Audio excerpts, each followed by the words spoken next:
According to tradition, it was here that Mary met her cousin Elizabeth and sang a hymn of praise, the Magnificat, a song of gratitude to God, the Savior and Lord of history.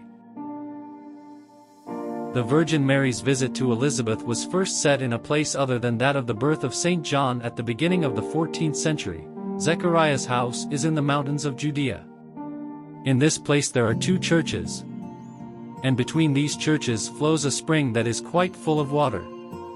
At the site of the first church, it is said, Elizabeth was greeted by the Blessed Virgin Mary. It is also said that the blessed John the Baptist was hidden there during the slaughter of the innocents.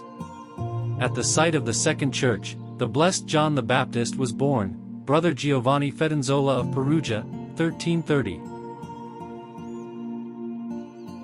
Going beyond the Gospel episode, the same church also conserves the memory of the hiding of St. John the Baptist, taken up by the apocryphal Proto-Evangelium of John, 2nd century. Beyond small valley full of trees is the mountain toward which Elizabeth ran with her own son, saying, "Mountain, receive a mother and son," and the mountain opened and offered them refuge.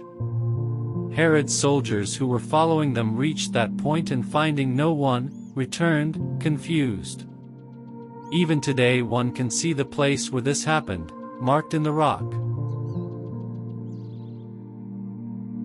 Above it is a small church, under which is a little grotto, and in front of its entrance another little church has been added.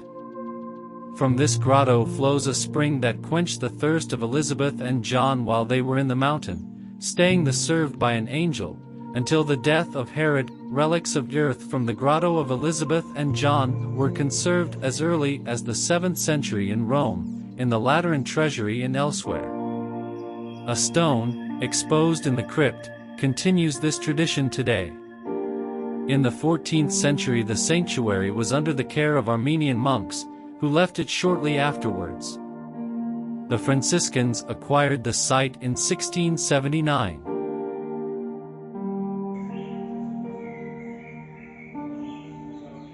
The excavations, by Father Bellarmino Bugatti, 1937, conducted in view of the construction of a new sanctuary, by the architect, Barluzzi, 1940–1939, brought into evidence the remains of the ancient memorial structures that make up part of the upper church and the crypt, with an antique gallery faced in stone that ends over a well permanently fed by a thin stream of water.